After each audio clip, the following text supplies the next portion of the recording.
কড়াইয়ে বড়ি ভেজে নিলাম, পাট পাতার ঝোল করে নিলাম। আমি আলু সেদ্ধ করতে দিয়েছি, আর এই বড়ি ভাজাটা আমি এখানেই ভরে দেব, সেদ্ধ হয়ে যাবে। তারপর নামিয়ে আমি ছকে নেব, পোস্ত দিয়ে নামিয়ে নেব। এখন আমার সব সেদ্ধ হোক।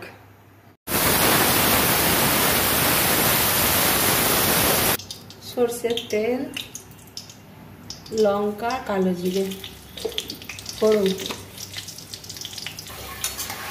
আলু সেদ্ধ করে নিয়ে কালো জিরে, শুকনো লঙ্কা দিয়ে ছকে নিলাম। বড়িগুলো দিয়ে দিলাম, দিয়ে দেবো লবণ, পোস্ত বাটাটা দিয়ে দিচ্ছি।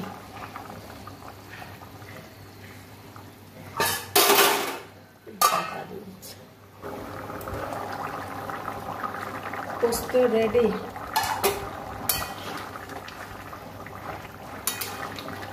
হ্যালো বন্ধুরা, আমার পোস্ত অফ করে দিলাম, হয়ে গেছে বড়ি আলু পোস্ত। হ্যালো বন্ধুরা, আমার এই বড়ি আলু পোস্ত রেডি। ইউটিউব, ফেসবুক যে যেখান থেকে দেখছেন লাইক, শেয়ার, সাবস্ক্রাইব করে পাশে থাকবেন। সরষের তেল দিচ্ছি, বেগুন ভেজে দেবো,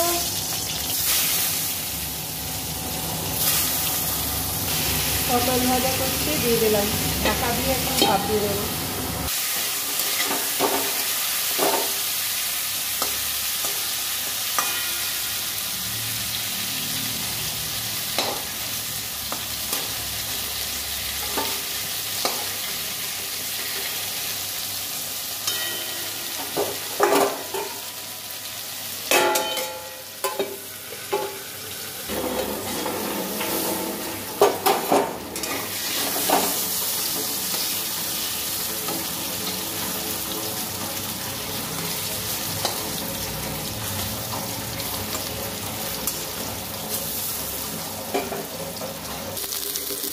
রেডি বন্ধুরা, যে যেখান থেকে দেখছেন লাইক, শেয়ার, কমেন্ট করে যাবেন।